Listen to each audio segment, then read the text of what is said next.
what you fear isn't really what you fear. What you fear is actually what you're avoiding. And it comes up as a fear because you simply aren't recognizing that something needs to be recognized. The cave you fear to walk into holds the treasure you seek, because fear tells us what it is we need to confront. You want to be a force of change for the world, for peace, for justice, for everything beautiful. Well, understand fear. This change you're looking for will only occur when you liberate yourself from fear. This liberation automatically creates presence, which liberates others. Like a domino effect, because the less fear we have, and the less fear we attach to, the more present we are, the more unclouded by petty thought forms we become. We are constantly being tempted to swap out our infinite potential with mundane motion, to deny the powers of creation and creator. Our fear projects outside of us as dramas. In a world so full of dramas, is it any wonder that we are being called to resolve our innermost fear through being in the midst of its orchestrations? The fear we don't face becomes our limits, and eventually, what we refuse to confront becomes our handicap. Our fears are not to be battled with, but to be resolved. Our fears give us an exact roadmap as to where our fragmented pieces of self lie. This is why Carl Jung wrote, "Find out what a person fears most, and that is where he will develop next." The more one dares to look into themselves, the more one obtains. We think of the archetype of the hero, the masculine, battling the dragon, representing fear, to save the feminine from imprisonment.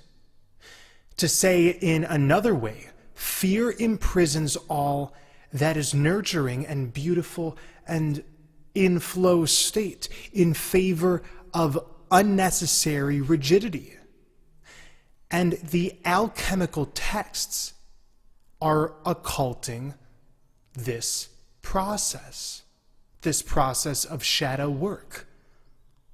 Behind all of the drawings and paintings of metal transmutation, alchemy is really speaking of changing one's attention, not just changing metals.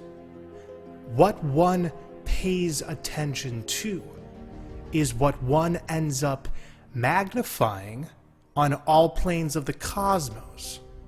This is why what we pay attention to, what we consent to, is so important. It's of most importance. What we currently see is the result of our current sea of attention paid. One of the most common traits of badass movie and television heroes is fearlessness. It's because the less you fear, the more power you will have. The more presence you'll have, the more fully you will live. The powerful presence we witness in heroes is an externalization of the powerful presence that exists within, behind fear. Somebody once told me that love is playful and gentle, but fear is serious and thick and boring. We produce our own angelic experiences of healing through intention, energetic consent, and action. Likewise, we produce our own fear, which materializes demonic experiences of anguish through the same intention, consent, and action. The voices of fear travel the astral realms as the main tool for energy extraction in this matrix. The physical world's anguish, and even your own. It's all a holographic projection of what happens when what is and what could be combines into a muddy soup of astral muck that needs to be transmuted in the physical. Or maybe a better word would be photosynthesized, taking in the lead, turning it into gold. The extremities of our fear plays out within our dreams, our imaginations, and our daily thoughts. And with so many beings playing this earth game, the less we attach to these fears collectively, the more our fears paralyze themselves.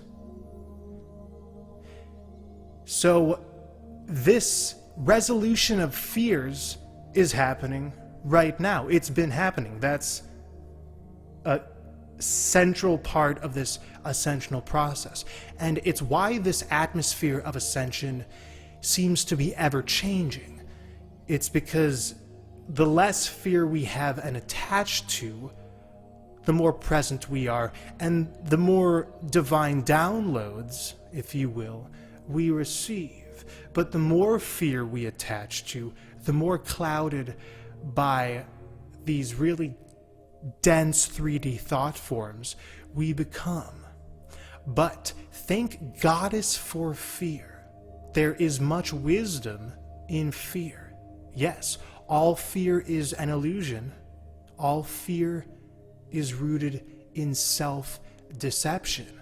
But if you're paralyzed with fear, it's a great sign. It shows you what you need to do. It shows you what step you must take. If something eats away at the mind or the heart, then there is obviously something undealt with or suppressed. Fear begs us to realize what's bubbling in the cauldron of the self. The buildup of unintegrated energies conglomerates into fear, the same way inflammation arises in the body when too much cholesterol has accumulated in the cells. If a divine change can be made and isn't, then the energy that could be used for healing is flipped around, as per the Hermetic law of opposites. And what could have been a healing scenario is now a fearful scenario. Because our energy that isn't used for healing, it instead builds up into a fear. Remember, energy can't be created or destroyed. So this transference can translate into an anxiety, a paranoid thought form, even a physical ailment. And yes, most mental illness is just the buildup of unresolved fear. The self, along with everything else in creation, requires homeostasis.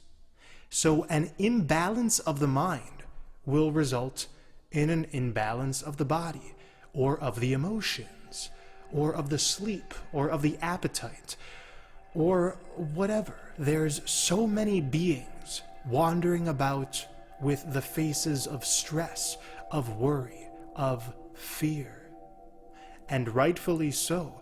This world isn't for the gentle and soft. But these are really the faces of the unresolved, of those who didn't use their innate healing energies, instead flipping them around into energetic toxins of fear. This is why the fear must be spoken to and healed, and realized and understood for our world and our universe to get back to a state of visible harmony. Fear often lies outside the limits of what we know or wish to know, kind of synonymous with the unknown, synonymous with chaos.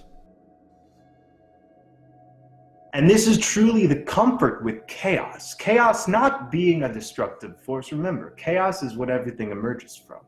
Order suggests that you can extract meaning, something definable from the chaos. We'd like to think the divine is only a flavor that tastes, sweet. But the divine plays tricks on you all the time. The divine will lie, will deceive. Why is that? Because anything to get the message across. And this is why fear exists. Because fear is really just what you're avoiding. Like, fear doesn't objectively exist without you having something unresolved going on.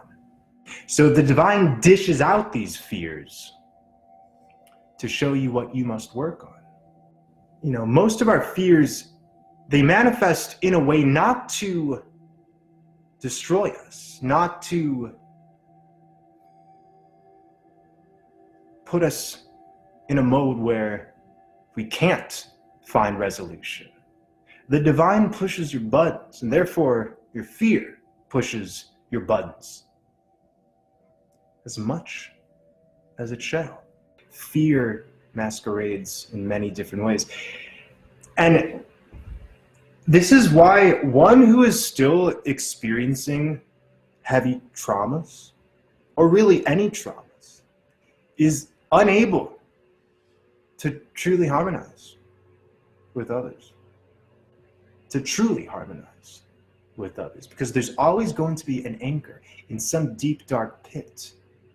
Right? One who has any fears is going to create a blockade in one's interactions. Even in one's appearance. This is why, and many of you I know disagree with me. When you look at somebody, you actually can tell what they're about. That's not to say that it is the outer that is only important. Okay, I'm not speaking of blonde hair, black skin, this kind of eyeliner. I'm speaking of the eyes, the movement of the body. There's this idea from ancient times that one with a crooked nose that grows over is one who has been manipulative. And interestingly, in my own life, I have seen this.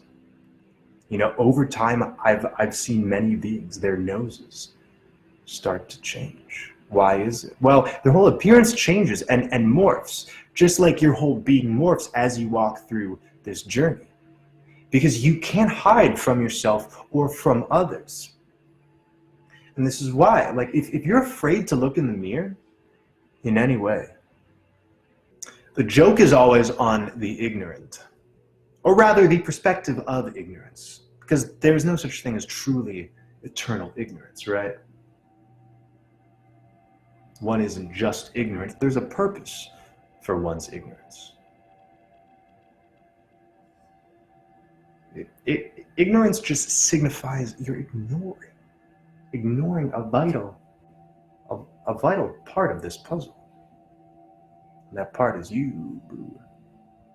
I know it gets so repetitive. I know it gets annoying, right? It's all you. It's all within. We need to point out what heals the world, and thus ourselves. Or rather, ourselves and thus the world. Rather than pointing out what harms the world. Now, if you're going to point out what harms the world, the underlying intention better be for healing that harm. Otherwise, all we're fucking doing is shooting blanks.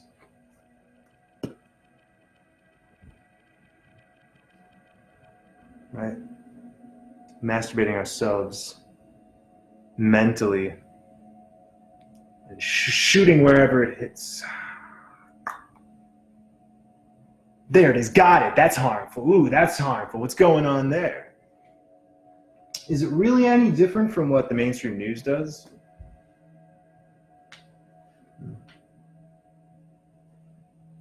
There's so much beauty that when one is completely disconnected from seeing that beauty, makes little sense to beauty's observers, because the truth is beautiful and beauty is the truth. And this was never about leading a good life. This was never about being, stable. There's no end point. I want to get enlightened. No, you don't.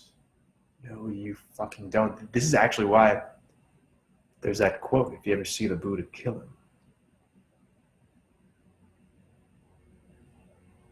Why? In my interpretation, you'll help the Buddha.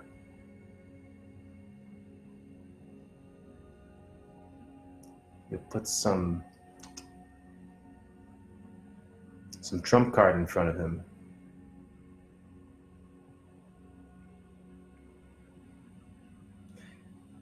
That has been quite intimidating, right? Because how the energy extraction matrix operates is to get us to file into jobs and perform these jobs for some leisure, for a specific endpoint where you can, release all of your demons and play with them. I mean, that's been a very common attitude. One is done with work and they get home and it's like, now I can just do nothing, right? I've accomplished all the divine order for the day. Now I can just relax. And by the way, if this is you gotta relax. Of course you do. I'm not saying you shouldn't, but this kind of perspective has bled into every bit of our lives, including many's perspectives of what enlightenment is, right? That at some point you'll get it, you'll stop there and finally you'll be able to, sit back and reflect on your enlightened self. Hence, why we abhor the guru-student relationship. A guru presents themselves as, the all-knowing, one who already is enlightened.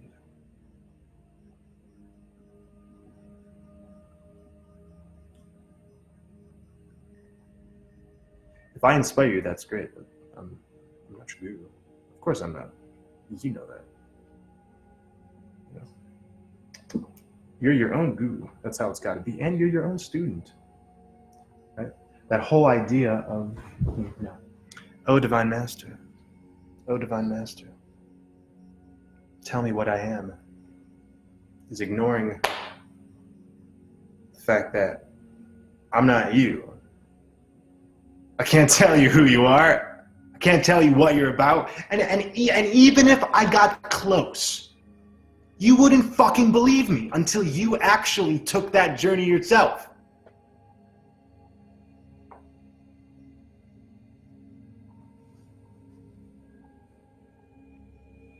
What's the truth? You! Get out of my ashram. I'm eating.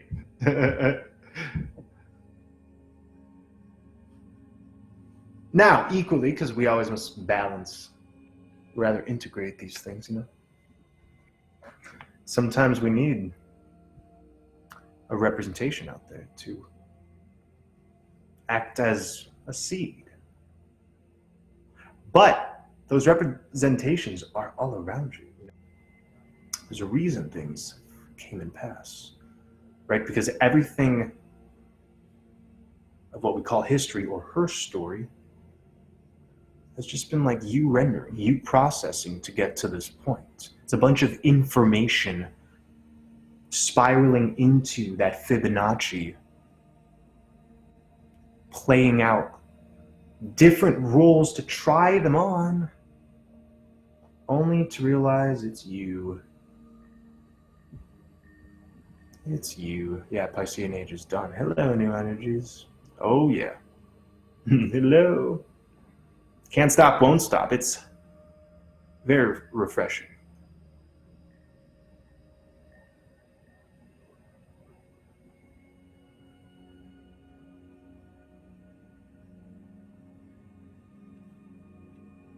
Women were treated very bad along history and deserve its rights. By the way, the media is now messing with the girls' behavior in order to piss men off. Okay, well, seems like somebody is in a Hegelian dialectic. Now, how do you know women were treated poorly during history?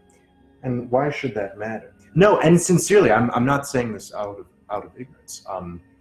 You can't be so sure what really occurred, and you can't be so sure what is simply an inverted reflection of what you're not. I would not say it is simply the feminine that has been suppressed and repressed, right? It is not simply the masculine either, right? We've all been in unknowingness. So, I mean, of course, the media is always going to mess with anybody's behavior who focuses on it. But again, while the kiddies are over there stressing out about what the media is saying, you know, about how one group is being pitted against another, us truthers are like, what? What the fuck? No, I'm lying down. I can't. What are you even talking? I don't.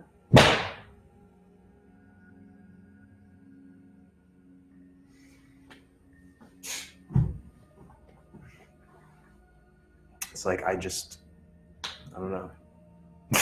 Sorry, a little extra. But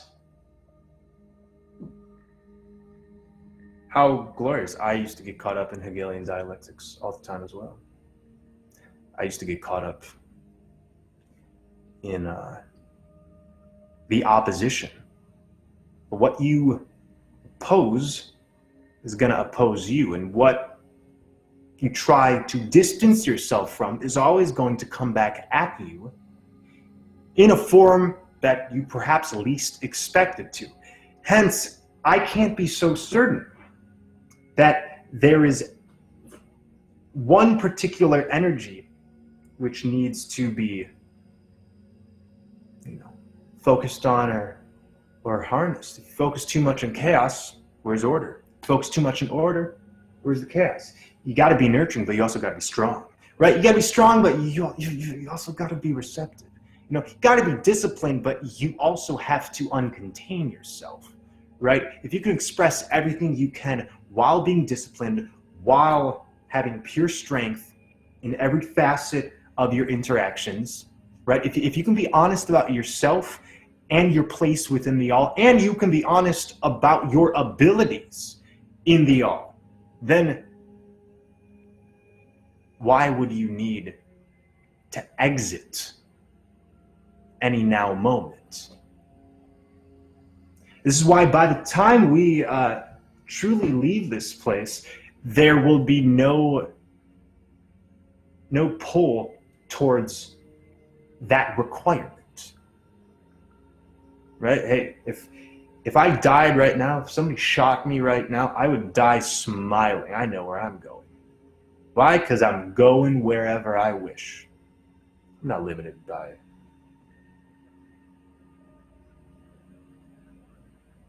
change, which is all death is. I'm not limited by a drastic shift in energies. Come on, hit me. Let it hit you. What you resist persists. Yeah. True. Mm-hmm.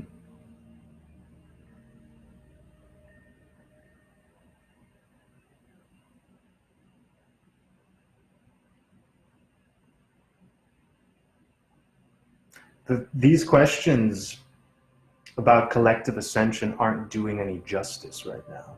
This is what Sophia really wants all of you to know. You know, what will happen this year? Is there going to be a big shift? Am I going to be a part of it? One should only ask themselves that.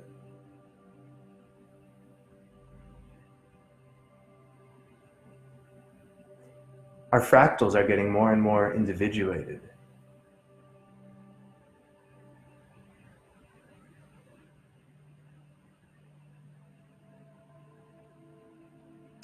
So are you ascending? That really should be a question for oneself, you know.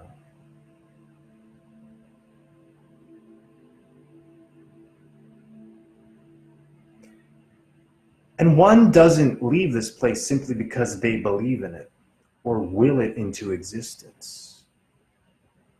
You know, like it's not your beliefs that really create what is happening or what will happen. Again, it ain't the words that impress me, right? It's one's creations, it's one's essence.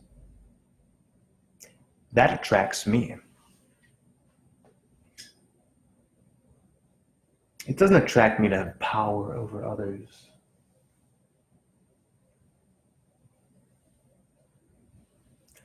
What's that phrase, you know, with power comes the possibility of the loss of power, right? But if you're empowered, then you don't need to power over anything.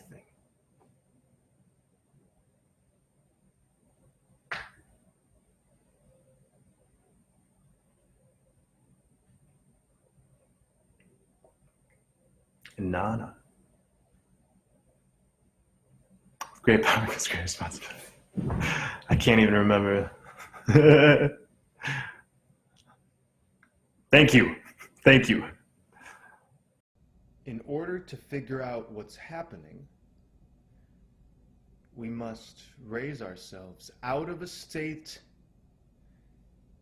that splits everything into categories, definitions, measurements of what's correct and incorrect. We must rise out of all of those futile arguments and raise into a more coherent state.